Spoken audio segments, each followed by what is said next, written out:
At-home DNA test kits can track your family's ancestry and help you learn about yourself. The results can even alert users to serious, life-threatening medical risks like breast cancer. Anchor Allison Lottis investigated and found the test may not reveal the true threat of cancer for everyone, and that includes one local mother.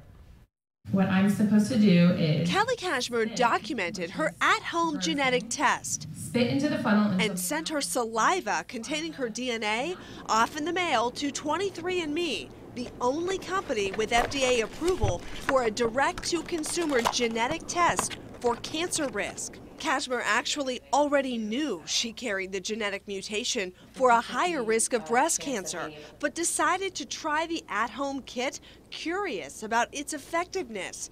She already had doubts going in. This is what my eyes were drawn to here, which was just 0 variants detected. I tested negative for the BRCA mutation. But you're BRCA positive. Correct. Kashmer has a family history of breast and ovarian cancers. Her doctors urged her to undergo extensive genetic testing, which revealed she, in fact, carries the BRCA2 gene mutation. What does that mean for you? It means that I have an increased risk of developing breast cancer by almost 86% in my lifetime and 64% in ovarian cancer. Not just an increased risk, scans and other tests delivered even more devastating news. Kashmer had stage 2 triple-negative breast cancer. It's very aggressive.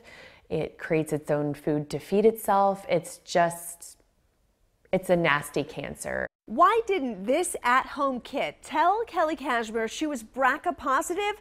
There are more than 1,000 gene mutations that could increase a person's risk of cancer. 23andMe tests for only 3 of them, which are most prevalent in people of Ashkenazi Jewish descent. That's estimated to be only 5 to 6 million people in the U.S., and Kelly Kashmer is not among them.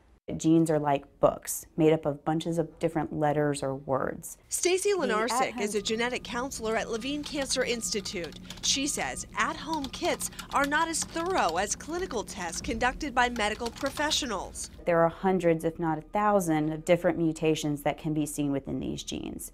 So when a patient receives a negative result for those 3 specific mutations, that does not mean that there is not a mutation or a change elsewhere in the gene. 23andMe warns consumers of the test limitations. A spokesperson told me their studies show 90% of consumers understand, saying, quote, "We are providing a genetic risk report rather than making a diagnosis, and there are a number of environmental and lifestyle factors beyond genetics that play a role in whether or not an individual develops these conditions." After battling 10 months of chemo and surgeries, Kashmer now celebrates 5 years in remission.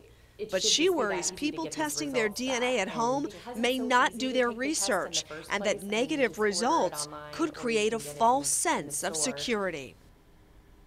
That was anchor Allison Lottis reporting. 23andMe says that it has 5 million customers in its database, but couldn't tell us how many people received a positive result for the BRCA1 and 2 gene mutations. Genetic counselors tell us that they worry that people who receive a positive result from an at-home kit will not have a medical professional there with them to explain their options and next steps.